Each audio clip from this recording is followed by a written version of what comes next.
Well, when you're locked down for 7 days in isolation with the family, it's good to know you can still keep yourself busy.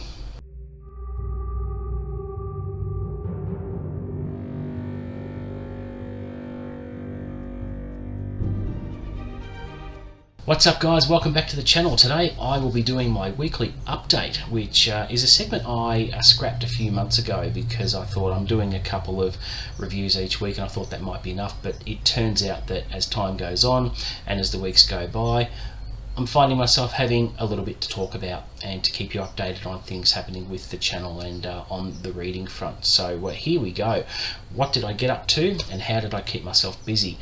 Which is interesting because we were locked down in isolation for 7 days, so this is how I kept myself occupied. So let's start with what I read this week. So I started and finished No One Comes Out Alive by Adam Neville. This is a book I've actually been wanting to get my hands on for quite some time. It came up on my radar mid last year.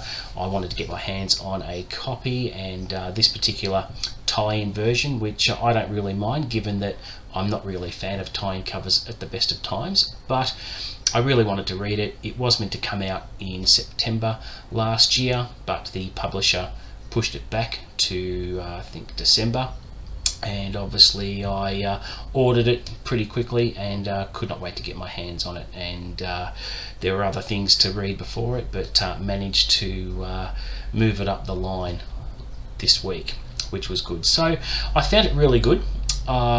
I wasn't really disappointed with it at all. I was actually pleasantly surprised. I knew it was going to be good, but I had no idea just how good. It was 600 pages, and I really enjoyed immersing myself in the story. With a novel that length, you can really just get settled in and cozy with the story, and it certainly didn't disappoint. Now, I'm not going to mention too much about the book in this video because I do plan on releasing a review video for it next week. So I'll talk about it, what I liked about it, what I didn't like about it, and I'll also be making sure that I watch the adaptation on Netflix in the coming week as well. Given that the book is 600 pages and the movie is 90 minutes, I'm going to find it very interesting on how the book and the movie compare and how faithful to the book the movie is. So I'm very, very ignorant. All I've seen is the trailer, which looks really scary, and I'll also share my thoughts on the adaptation in next week's update. So keep an eye out for that. That's going to be really good. And what else did I do this week besides reading? I released a video review of The Sword of God by Mark Dawson, which this one I have actually messaged back and forth with Mark on Messenger, and I've complimented him on how good his books are, and I took the liberty of sending him the link to the video, and he came back and commented on my channel saying great review, hope you enjoy this series. So that was really good to hear. I really value that kind of feedback. He didn't mention anything about coming on the channel, but it is early days, and as I said in a previous video, I'd love to have him on at some stage to talk about his books and pick his brain on his writing process and talk about not just the John Milton series, but the spin-off series and short stories he's done as well. He has a fairly sizable body of work, and I thought, well, it'll be better to have him on the channel once I've read pretty much everything of his. So there we go. So you got to love that feedback. I also released my February Fantasy Stories Week 3 video where I selected Mr. Be Gone by Clive Barker to read.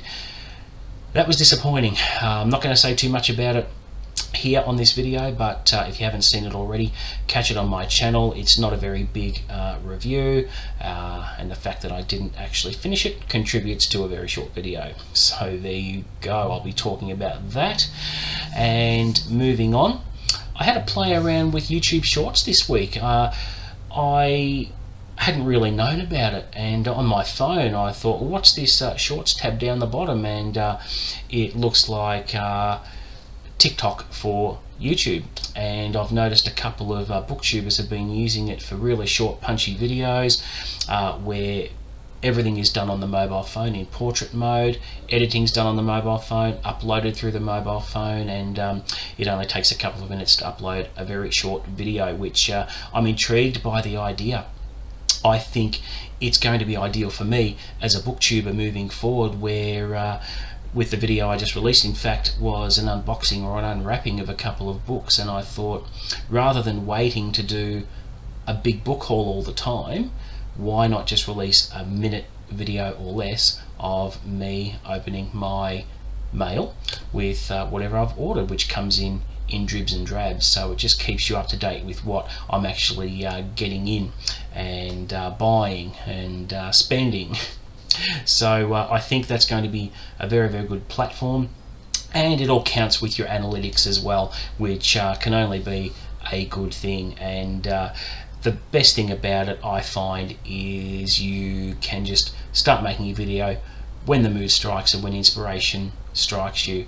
If you're out and about in a bookshop, for instance, you can actually put a video up of your book buying trip or what have you. The possibilities are endless. Now, I'm not going to inundate my channel with shorts. I'll sprinkle them in sparingly, but it is a way to get to know me a little bit better, and the best part is I don't have to worry about spending the time making a thumbnail or spending ages editing the content. Just filming it, putting on some text, changing the filter, and getting it uploaded. Simple as that. So very, very exciting. Now, I purchased 4 books in the last week or so, so I'm going to show them to you now. So the first book I bought was a fantasy series I'm wanting to start. Whenever that will be, I don't know, because my TBR just continues to grow out of control. And I haven't actually put myself on a self-imposed book buying ban yet. I'm hopelessly out of control, but do you know what? I've got room for more books, so until I fill my actual shelves, it's not going to be too much of a problem, but we'll see. So I picked up Bloodsong by Anthony Ryan, which is the first of a series which I've heard really good things about on YouTube. It's very well received, very well reviewed on Goodreads, and I hear nothing but good things about it. So I saw that and thought, well, you know, I'm going to pick it up. And it's a second-hand copy from one of my local thrift shops, so it's actually in magnificent condition.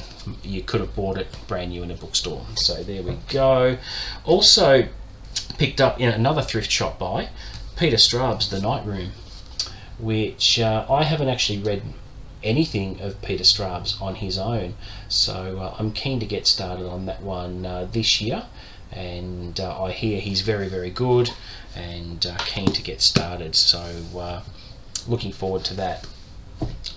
And the last 2 books I bought were featured on the short video that I uploaded this week. So first of all, we have Star Wars Darth Plagueis, and we have Star Wars the original Thorne Trilogy, Heir to the Empire, which I brought these 2 because I wanted to immerse myself back into the Star Wars EU. I originally read the Thorne Trilogy in the 90s along with everyone else when it came out, and I remember enjoying it, but that was a long time ago. Since then, the Star Wars EU has grown exponentially. There are hundreds of books out there just waiting to be read, and I thought, well, do you know what? Not that I need to add to my TBR, but I thought I'm going to immerse myself back into the Star Wars EU, and I thought to myself, procrastinated about where I should start, and I think the most logical choice is to start with the Thorne Trilogy. I wanted to read Darth Plagueis purely because I wanted to know all about Palpatine's backstory and how he came to grow his Sith powers and whatnot. And there's plenty more to choose from. I'll eventually be looking into the New Jedi Order. I'll be looking into reading things like Millennium Falcon. I'd love to know the history of the Millennium Falcon. I'd like to read the Han Solo trilogy, the Lando Calrissian trilogy. I'd like to go back and read the Old Republic stories. I would like to read just heaps of them. So it's a multi-year journey, and I'm looking forward to starting that. Not sure whether either of those two books are going to feature in my March TBR, but we'll see. After I finished No One Gets Out Alive, I did pick up a book by Sebastian Fitzek called Seat 7A. Sebastian Fitzek is a German author, so this has actually been translated. And this is, look, I'm over the halfway mark since starting it in the last 48 hours or so. And the story is about a psychologist who is based in Buenos Aires, and he has to take a flight, emergency flight, straight to Berlin, where his daughter is about to give birth to his grandchild. The only thing is, his daughter has been kidnapped when she's about to give birth, and he's given an ultimatum by a group of conspirators who he has no idea who these people are. He says that one of his former patients on the actual plane with him, he has to reopen up her traumatic past, and which will make her kill everyone on the plane and crash the plane. He has to do that in order to save his daughter's life. Now, with a lot of thrillers, you have a countdown timer sort of format that keeps the thrills and spills going. With this, the fact that his daughter's waters have broken and the baby is about to be born, time is a precious commodity. He's on a 13-hour flight, so he has 13 hours to actually cause this aeroplane to crash. So it's about how he goes about solving the problem and saving his daughter's life. Now, I'm only a bit over halfway. I think I'm going to finish it by tonight. And after I finish this book, I'm looking forward to getting into February Fantasy Stories Week 4, where the sub-theme is urban fantasy, and I've chosen to do Side Jobs by Jim Butcher. I really enjoy Harry Dresden, and I'm looking forward to reading about Harry Dresden in the short form in stories, which is going to be good because I'd like to get to know Harry a lot better. I felt that when I read Grave Peril, I found that there was a gap missing somewhere, and I'd like to fill in those gaps. And then when I read Summer Night, which I dare say will happen next month, I'll be have a better knowledge of what Harry's all about. So obviously I will be releasing a review of that at the end of the month, and of course I will be doing my February wrap-up and my March TBR, which haven't actually decided on what that is yet, but it's a nice problem to have. So I dare say towards the end of this week I will be having a good look and putting together a nice little list, which I'm anticipating to be a bit of a mixed bag, so a couple of different genres thrown in there. I think I'm going to be looking at least one classic in the mix, and a couple of thrillers, and maybe a fantasy book. I'm not sure yet, but I'll be sure to let you know. So that is it from me for today. Please don't forget to like and subscribe. Please don't forget to add comments or feedback, which I'll always value and respond to. But until next time, see you later.